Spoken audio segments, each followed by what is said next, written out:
할렐루야. 오늘 밤에도 하나님 말씀을 통해서 우리에게 참된 진리를 깨닫게 하시는 은혜가 있기를 축복합니다. 오늘 사울도 예언을 하네. 예언하는 사울의 모습을 성경은 기록을 해놓고 있습니다. 은사 가운데 예언이라고 하는 은사가 있습니다. 성령이 주시는 하나님의 선물입니다. 사울이 예언을 했다. 놀라운 일입니다. 왜냐하면 지금 사울은 다윗을 죽이려고 하는 사람입니다. 더구나 지난 수요일 다윗을 죽이지 않겠다고 스스로 하나님 앞에 맹세까지 했지만은 다시 다윗이 블레셋과의 전쟁에서 승리하는 모습을 본 사울이 시기하여 또다시 다윗을 죽이려고 했던 그러한 모습을 보게 되어집니다. 사울이 그렇게 하나님 앞에서 한 맹세조차 헌신짝 버리듯이 버린 것은 그가 악령에 사로잡힌 자였기 때문입니다. 악한 영의 지배를 받기에 그는 악한 일을 할 수밖에 없었습니다. 그렇기 때문에 오늘 이 사울을 보면서 우리가 성령의 충만함을 받는 일이 얼마나 중요한가를 다시 한번 깨닫게 되어집니다. 갈라디아서 5장 16절 17절에서는 누구든지 너희는 성령을 따라 행하라. 그리하면 육체의 욕심을 이루지 아니하리라. 육체의 소욕은 성령을 거스르고 성령은 육체를 거스르나니 이 둘이 서로 대적함으로 너희가 원하는 것을 하지 못하게 하려 함이라. 성경은 우리에게 그렇게 말씀을 하고 있습니다. 우리의 육체의 소욕을 이길 수 있는 길은 우리에게 있는 것이 아니에요. 하나님의 성령이 우리를 사로잡으시고 우리를 가르치시고 우리를 지도하시면서 인도하시는 그 길을 따라 살아가는 길밖에 우리의 육체의 욕심을 이겨낼 수 있는 길이 없습니다. 사울을 통해서 하나님은 그것을 잘 보여주고 있지요.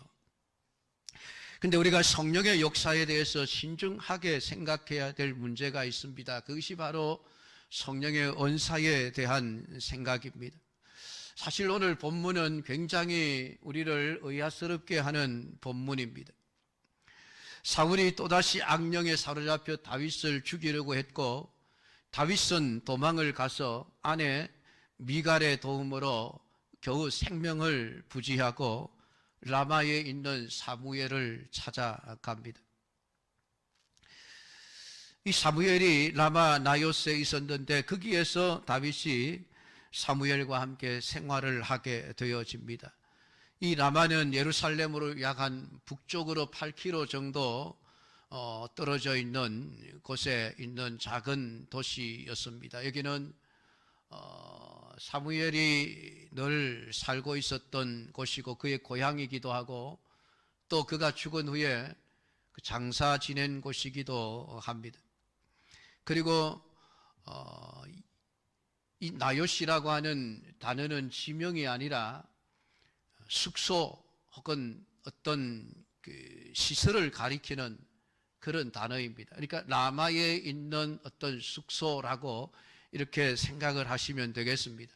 아마도 사무엘은 라마에 거하면서 많은 선지자들을 불러 모아서 아마 신학교를 운영하고 있었던 것이 아닌가 생각이 되어집니다. 그래서 20절에 보면은 선지자의 무리들이 굉장히 많이 등장하게 되어지는 것을 보죠. 그러니까 당시 사무엘은 많은 제자를 양육하고 있었고 아마 그들을 가르치기 위한 학교와 또 기숙사 등을 그곳에 지어놓고 있었던 곳으로 보입니다. 그래서 라마 나요시라고 하는 이름으로 불려지고 있었던 것이죠. 오늘 사울은 다윗이 라마 나요스로 도망갔다는 사실을 알고 사람들을 보내어 다윗을 잡아오게 합니다. 그런데 희한한 일이 발생합니다. 보내는 전령들마다 사무엘에게 가기만 하면 하나님의 영의 감동을 받아 예언을 하는 이런 놀라운 역사가 일어나게 되어진 것입니다. 3번을 보냈음에도 불구하고 3번 다 보낸 전령들이 다윗을 잡아오기는커녕 오히려 하나님의 일을 예언하는 이런 일들이 발생하면서 결국은 사울 자신도 직접 다윗을 잡겠다고 라마 나요스로 갔다가 그에게도 하나님의 영이 임하여 라마 나요스에 이르기까지 예언을 할 뿐만이 아니라 사무엘 앞에서도 예언을 하며 하루 밤낮을 벗은 몸으로 누워 있었더라. 그렇게 기록을 하고 있습니다. 그러면서 속담이 하나가 생겼습니다. 사울도 선지자 중에 있느냐? 사울도 예언을 하네. 그런 이야기죠. 근데 이 사건이 왜 기록이 되어져 있는가라고 하는 것입니다. 물론 이들이 어떤 예언을 했는지 예언의 내용은 우리가 정확하게 알 수가 없습니다. 그러나 오늘 이 예언은 하나님께서 하나님의 일을 아마 그들에게 알게 하심으로 하나님 나라의 어떤 비밀들을 이야기한 것이라고 우리가 이해를 할 수 있을 것입니다.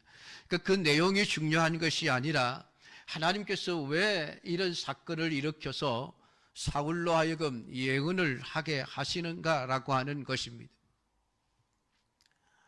사실 사울은 하나님의 성령이 아니라 악한 영에 사로잡혀 사는 사람입니다.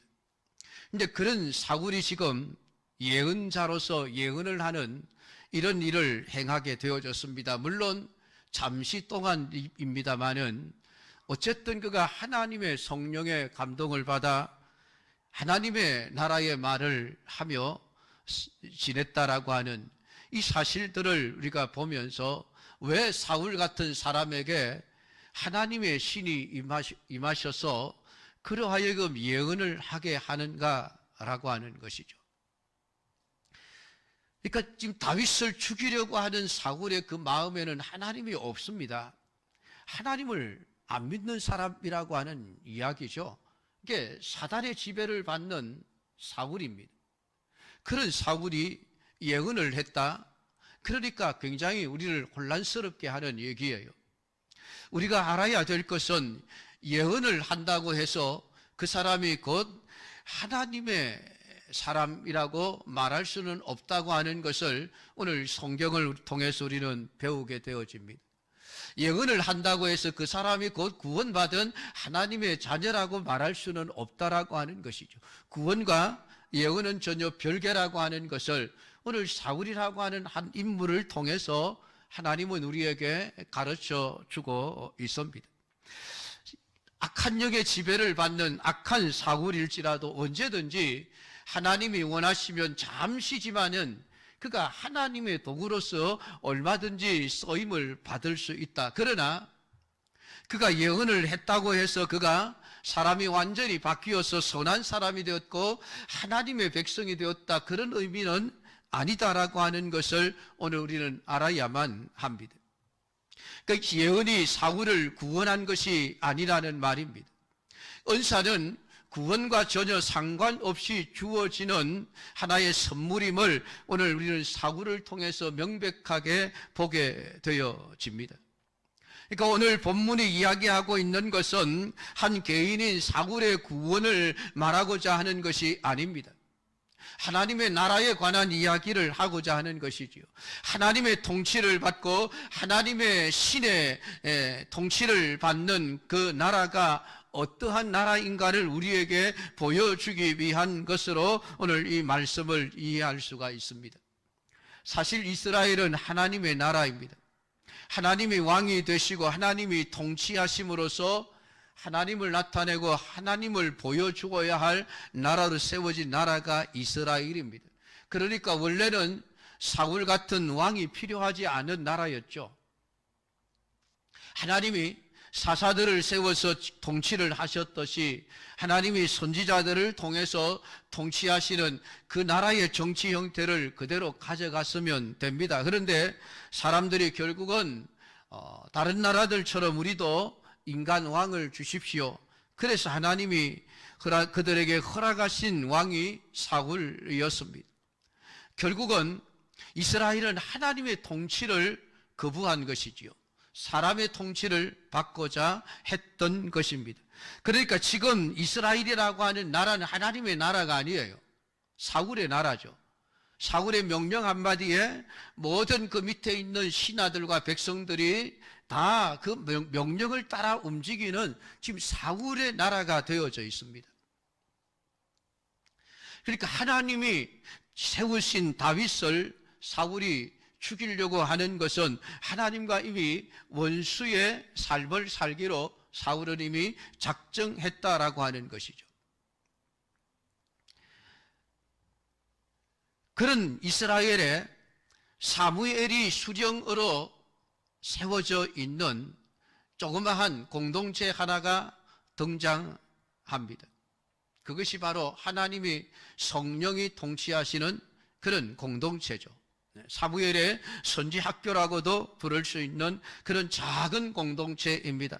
몇 명의 학생들이 거기서 있었는지, 몇 명의 선지자들이 사무엘과 함께 있었는지 우리는 알 수가 없습니다만은 어쨌든 사무엘을 중심으로 해서 하나님의 성령의 지배를 받는 공동체가 이 사탄의 지배를 받고 사울의 통치를 받는 그 이스라엘이라고 하는 나라 한가운데 조그맣게 하나님의 나라가 세워진 것이에요.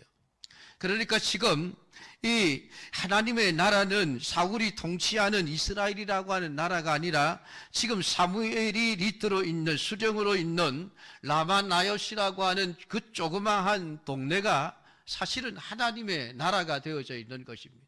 그러니까 그 하나님의 나라와 사울의 나라가 지금 전쟁을 하고 있는 형태가 지금 이 성경에 기록이 되어져 있는 것이죠.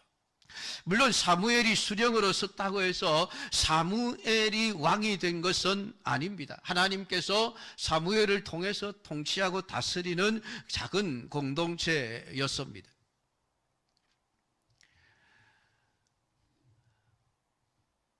오늘 여기에 사울의 사자들이 도착을 하게 되어지면서 이 사울의 사자들이 예언하는 자로 바뀌어져 버립니다.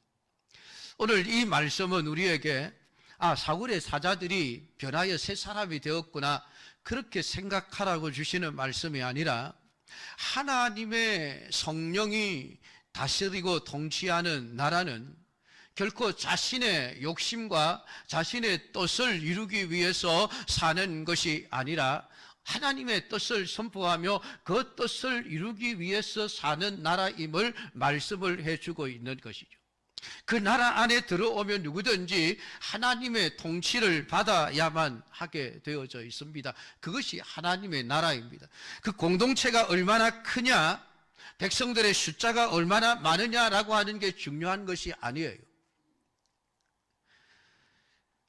그 하나님의 나라는 어떤 나라인가? 하나님의 성령의 지배를 받고 하나님의 통치를 받고 하나님의 뜻을 말하고 행하는 그런 나라가 하나님의 나라임을 오늘 이 사무엘 라마나요스를 통해서 보여주고 있는 것입니다. 성령은 내게 들어오시면은 내가 원하는 말을 하게 하지 않습니다. 내가 원하는 일을 하게 하지 않습니다. 그게 성령의 특징이에요. 우리가 성령에 대해서 오해하고 있는 것은 성령을 그냥 하나의 힘, 파워, 능력만으로 생각을 합니다. 그래서 성령이 내게 오시면 내가 원하는 대로 능력을 행하는 사람이 되는 것, 우리가 성령을 이렇게 이해를 하고 있습니다. 그것은 성령을 마치 하나의 파워에 불과한 존재, 마치 내 종과 같이 내가 원하는 삶을 사는 데 있어서 도움을 주는 어떤 힘이 되는 존재로밖에 여기지 않는 잘못된 생각입니다. 성령은 우리를 통치하시는 분이라고 이야기를 하고 있습니다. 우리를 가르치시는 분이시고 우리의 길을 지도하시는 분이시고 우리로 하여금 하나님의 뜻을 알게 하시고 그 뜻을 따라 말하고 행동하고 살아가게 하시는 분이 성령이라고 하는 것을 성경은 우리에게 말씀을 하는 거예요.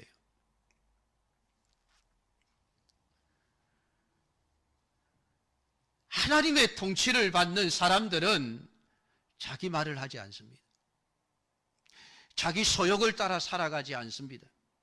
성령은 언제나 우리로 하여금 하나님의 뜻을 알게 하시고 말 한마디라도 하나님의 뜻을 말하게 하고 하나님의 뜻을 따라 살아가게 합니다. 그것이 하나님의 나라고 그것이 교회여야만 한다는 것이에요. 교회는 단순히 예배 드리기 위해서 모이는 곳이 아닙니다. 교회는 구제하고 봉사하면서 선한 일을 하기 위한 목적으로만 모이는 것도 아닙니다. 교회라고 하는 것은 하나님의 통치를 받는 하나님의 나라예요. 대한민국이라고 하는 나라가 있지만은 지금 이 나라는 하나님의 통치를 받지 않습니다. 대통령의 통치를 받고 영적으로는 악한 사단의 통치를 받는 사람들이 엄청나게 많은 그런 나라가 지금 우리 대한민국이죠. 이런 대한민국 안에 참된 교회라고 하는 것은 성령의 다스림을 받고 하나님의 통치를 받는 교회를 말하는 것입니다. 이름만 교회라고 붙였다고 해서 다 하나님의 나라가 아니라는 말이에요. 우리가 하나님이 원하시는 말씀을 하고 하나님이 원하시는 삶을 살아내지 않으면은 그건 결코 아무리 교회라고 하는 이름을 붙여도 그것은 하나님의 나라가 아닙니다.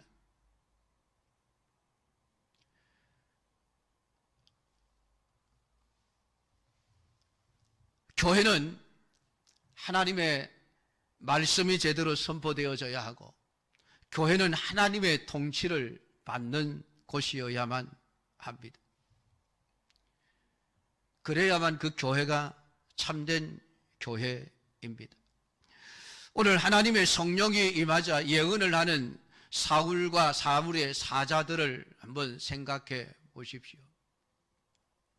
하나님의 성령을 우리에게 부어주시는 것은 우리로 하여금 내가 하고 싶은 말을 하게 하는 것이 아니라 하나님이 하고 싶은 말을 하도록 하기 위해서입니다. 우리의 모든 삶을 하나님께 복종시키도록 하기 위해서 하나님은 성령을 주시는 것입니다. 그것을 예언이라고 이야기를 합니다. 예언은 점쟁이들이 미래를 점치듯이 점치는 그런 것을 이야기하는 것이 아닙니다. 하나님의 뜻과 하나님의 말씀입니다.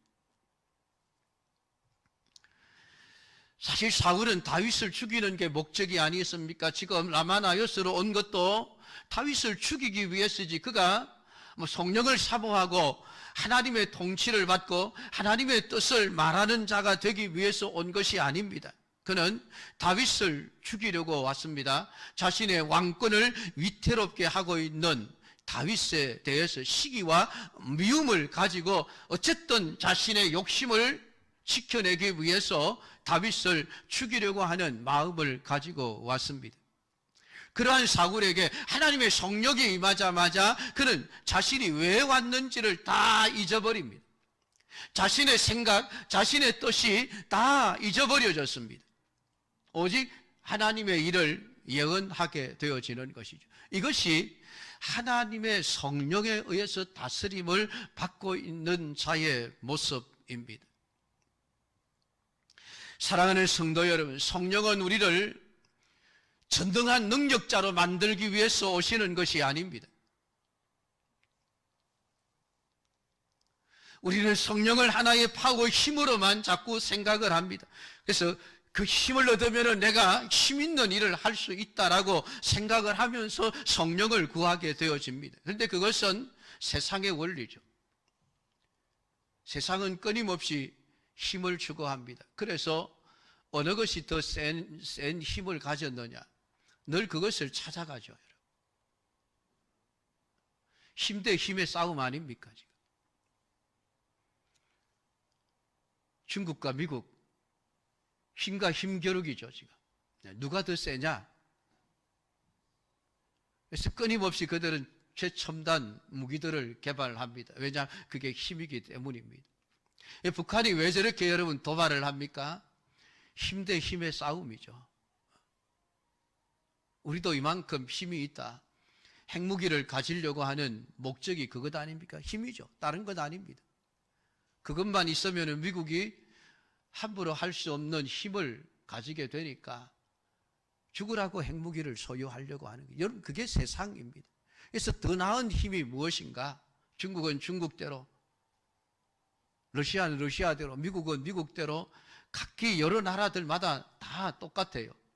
어떻게 하면 우리가 다른 나라들보다 더 큰 힘을 가지고 우리를 지켜낼 수 있을 것인가? 이게 세상 나라들의 목적입니다. 하나님 나라는 아닙니다. 하나님 나라는 내가 강해지는 것이 아니에요. 전능하신 하나님의 능력이 나를 통해서 나타나게 나는 통로 역할만 하게 되어지는 것입니다. 이걸 바로 이해를 해야만 됩니다. 통로 역할을 했다는 말은 모든 그 힘의 능력은 하나님께 있다는 이야기입니다. 그래서 능력이 나타나도 결국은 내가 한 것이 아니에요. 하나님이 하신 것입니다. 이게 올바른 신앙의 진리죠. 그러니까 성령에 충만한 사람은 자기 일을 하지 않습니다. 자기 하고 싶은 말을 하지 않습니다. 자기 욕심을 따라 살아가지 않는다는 이야기예요. 왜냐하면 성령은 하나님이 무엇을 원하시는지를 알고 성령은 하나님의 마음과 하나님의 뜻을 가장 잘 아시는 분이시고 그 성령이 우리를 통치하실 때에 네 하고 싶은 일을 해라 그러지 않습니다. 하나님이 원하시는 일을 해라. 하나님이 원하시는 말을 하며 살아라. 여러분, 그것이 하나님 나라의 무리들의 모습입니다. 오늘 내가 그런 모습을 하고 살아가고 있는가? 우리 교회가 과연 그런 모습을 보여주고 있는가? 여러분, 교회의 위기는 교인들의 숫자에 적은 데 달려 있는 것이 아닙니다. 교회 재정이 적어서 교회가 위태로운 것도 아닙니다. 교회의 위기는 항상 하나님의 진리의 말씀으로부터 관심이 멀어질 때에 교회는 위기를 맞게 되어져 있습니다. 강단에서 하나님의 진리의 말씀이 아닌 사람들이 하고 싶은 말, 사람들이 듣고 싶은 말이 선포되어지면 교회는 위기 상황을 맞고 있는 것이에요. 중요한 문제입니다. 이 강단에서는 언제나 하나님의 말씀만이, 하나님의 뜻만이 선포되어져야만 합니다. 여기 앉아 계신 여러분들은 교회 나올 때에 하나님의 진리의 말씀만을 듣고자 하는 마음을 가지고 여러분 나오셔야 합니다. 내가 듣고 싶은 말이 아니에요. 오늘도 하나님이 내게 무엇을 말씀해 주실 것인가? 말씀을 들을 수 있는 귀를 가지고 나오셔야만 합니다. 듣기는 들어도 깨닫지 못하고 보기는 보아도 보지 못하고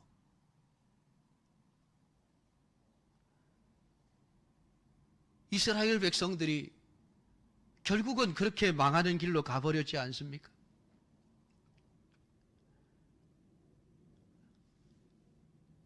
진리보다 교회의 외형이, 진리보다 교회의 재정이, 진리보다 교회의 숫자가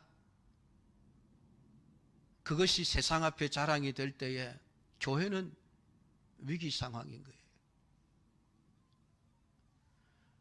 오늘 교회의 싸움, 신자의 싸움은 끝까지 하나님의 말씀을 붙들고 어떻게 말씀을 지켜낼 것인가의 싸움이어야만 합니다.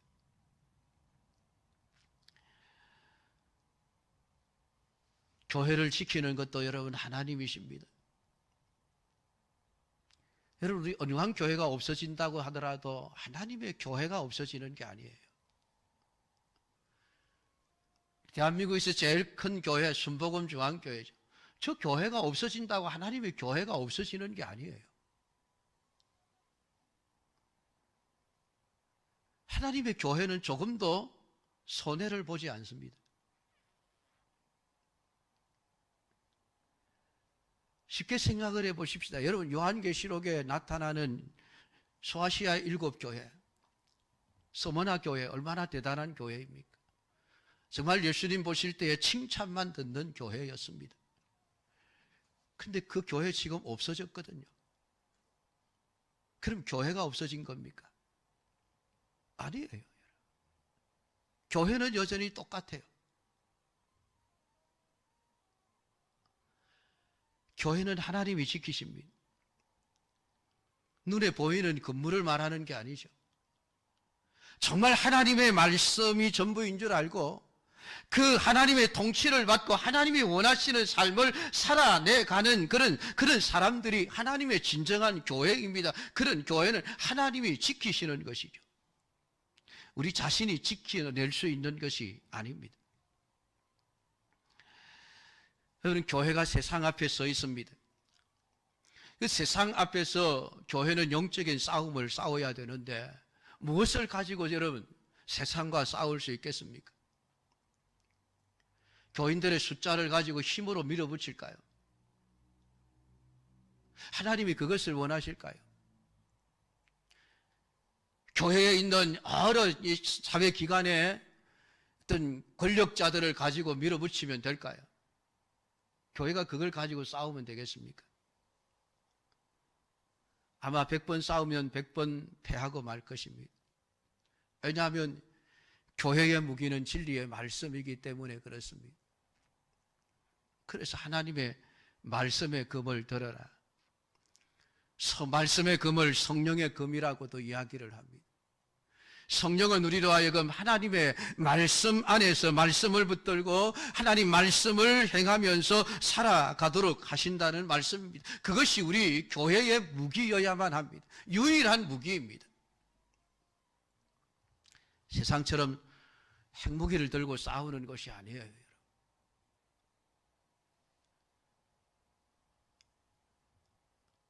오늘 우리의 모든 삶을 통해서 오직 하나님의 말씀을 나타내는 사람들, 그 사람들이 성령의 충만함을 받은 사람들입니다. 안타깝게도 사울이 예언을 했습니다. 그런데 결국은 옛날로 돌아가 버립니다. 다시 다윗을 죽이려고 얼마나 애를 씁니까? 다윗을 죽인다는 말은 단순히 다윗 한 사람을 죽이려고 한다는 얘기가 아니에요. 하나님이 세우신 다윗을 죽이려고 한다는 것은 하나님을 대적하는 일이라는 것이죠. 하나님의 뜻을 거역하겠다는 겁니다. 불순종하겠다는 것입니다. 하나님의 말씀을 듣지 않겠다는 이야기죠. 그러니 사울이 100번, 1000번 예언을 하면 뭐합니까? 예언하고 나서 돌아서서 악한 자가 되어버렸지 않습니까? 예언이 우리를 구해주는 거 아니에요. 예언이 우리를 구원해주는 것 아닙니다. 오늘 하나님의 나라, 하나님이 통치하고 다스리는 교회, 오직 하나님의 성령의 뜻을 따라서 하나님이 원하시는 말씀을 하고 하나님이 원하시는 삶을 살아내는 것, 그게 하나님의 나라임을 오늘 사무엘서를 통해서 우리에게 보여주고 있습니다. 오늘 이 시간에 이 말씀을 여러분들이 분명하게 깨닫고 오늘 여러분 모두가 성령의 충만함을 잊고 하나님의 말씀을 알고 말씀을 전하며 말씀대로 살아가는 참된 믿음의 사람들로 세워지기를 주님의 이름으로 축복합니다.